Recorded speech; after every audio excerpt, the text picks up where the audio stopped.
Okay, guys, the lesson has started.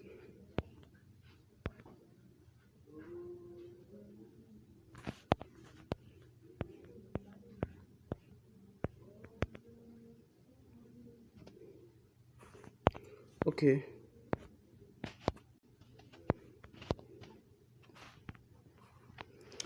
guys, I believe we are live. Please, can we react if we are?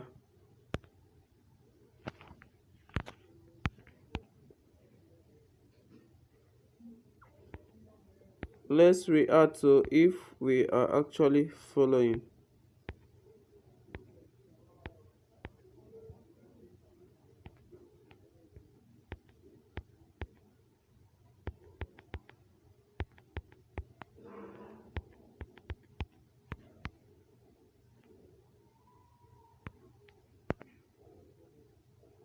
Okay.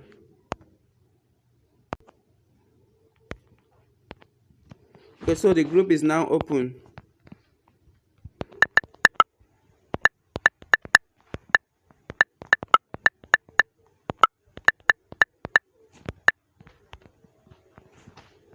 So, guys, good evening, everyone. I believe everyone can hear me. Please let me know if anybody has joined us. Let me know.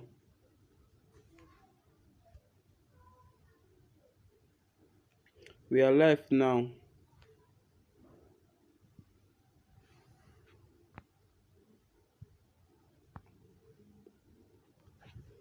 Okay. Is anyone joining us?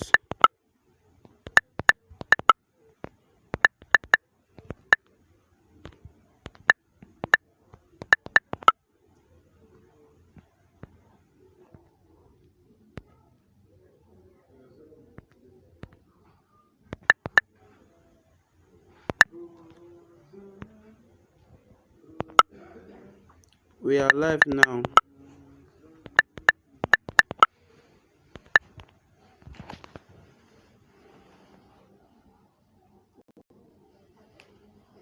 Okay, so we are going to quickly go. I don't want to waste much time. We are going to quickly go into what today is.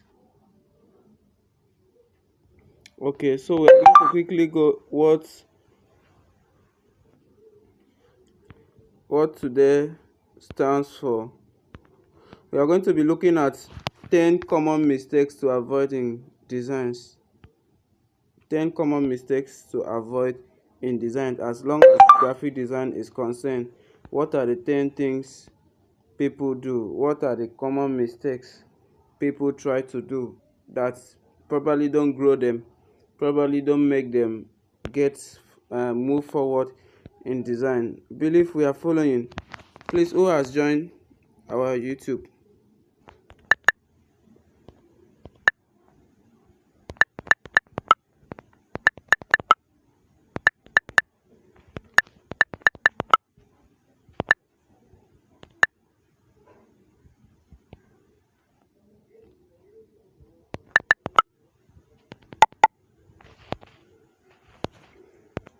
Who has joined the class on YouTube?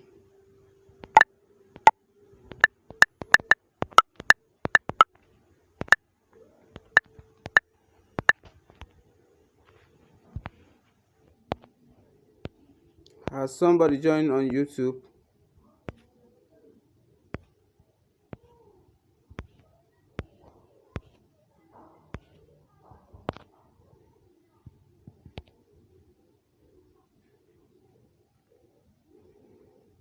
Oh, sorry, please. I will.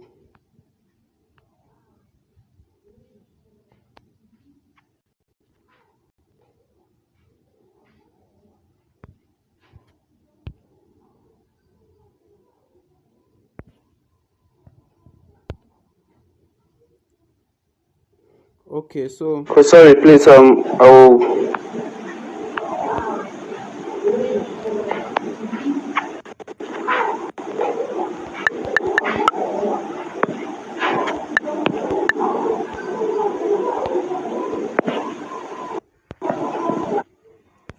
So let's continue. Okay, so 10 common mistakes to avoid in designs. 10 common mistakes to avoid in graphic designs. Okay, so number one is ignoring the brief. Ignoring the brief. Always understand and adhere to client's brief. It sets the direction and expectation for the project. Ignoring the brief. This is very, very important. One of the important things that most graphic design fail to do. By ignoring the brief, you don't ask enough questions for you to understand what the client really wants. So you to get the mind of the client.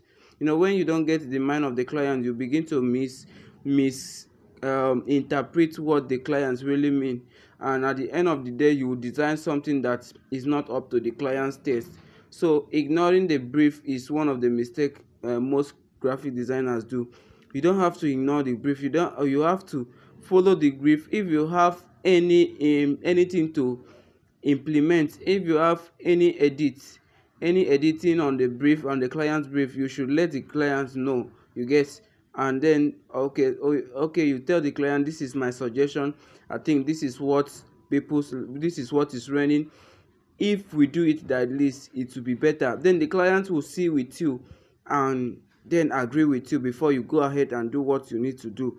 Okay, and we know that you are the one doing the work. You are the designer. The person is just coming with an idea to come and show you what he or she needs. So you don't need to ignore any part of the client's brief. So always understand and adhere to the client's brief. It sets the direction and expectation. So I believe we get that. So that is the number one mistake I wish I don't want us to make. Okay, so every brief we send, I believe, as some one of the days in our challenge, I sent a brief. I used a brief, and then I was seeing some people, they were not doing well with a brief. Okay, which I will go to that at the end of the challenge.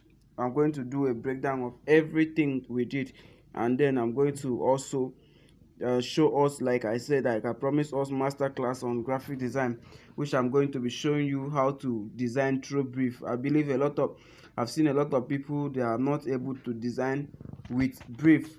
So that is number one. Number two is overcrowding. A lot of people make this mistake very well. A lot of people make this mistake. Okay, they overcrowd their designs with too many elements, which is not right. That is not creativity. Some people think that is creativity. Some people think for you to overcrowd your design with too much element, you add this, add that, add this, add that, add that is creativity. No, that is not creativity. Creativity is simplicity is the creativity in today's design. Simplicity is creativity in today's design. So avoid cluttering the design with too many elements. White space is crucial for visual balance and clarity. I don't know if some of us understand what I mean by white space. White space is not a space that is white, but empty spaces in your design. Empty spaces in your design. Keep your design, make your design to be simple. Okay, so let me show us sample. Keep your design simple, like let it look professional. Let me check if I will see sample of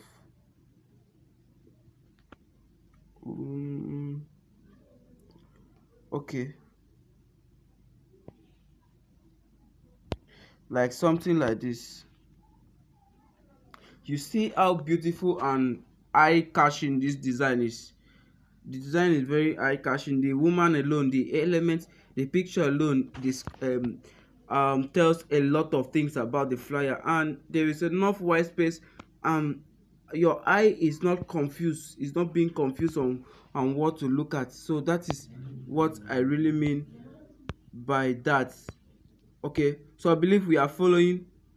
So number three is poor font choice. Poor font choice. This is one of the mistakes we do a lot. Choosing fonts that doesn't relate to the information you want to share. Choosing a font that does not relate to the information you want to share. Okay, let me use this privilege to just show us small thing. There are a lot of design styles. There are designs that are made for Christmas.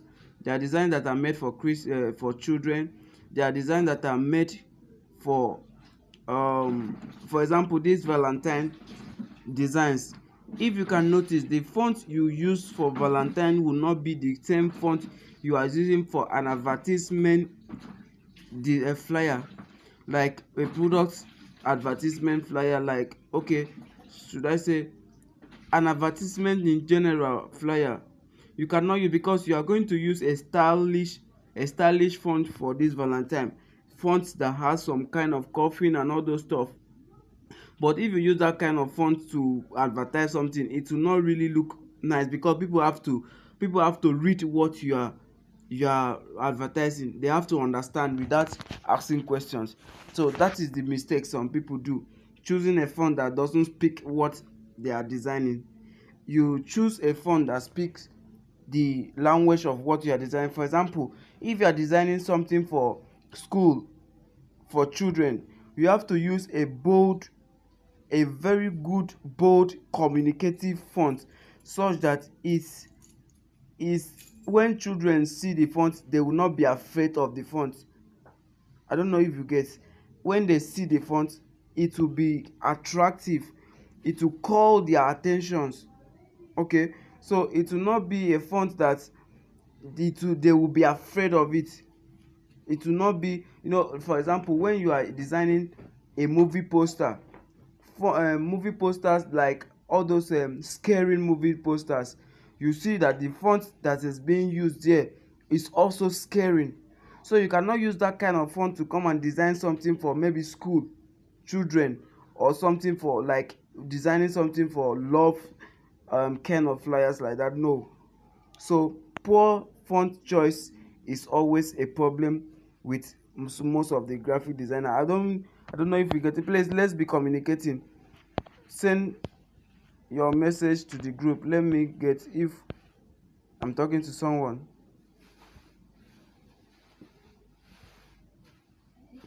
Hello, are we learning at all?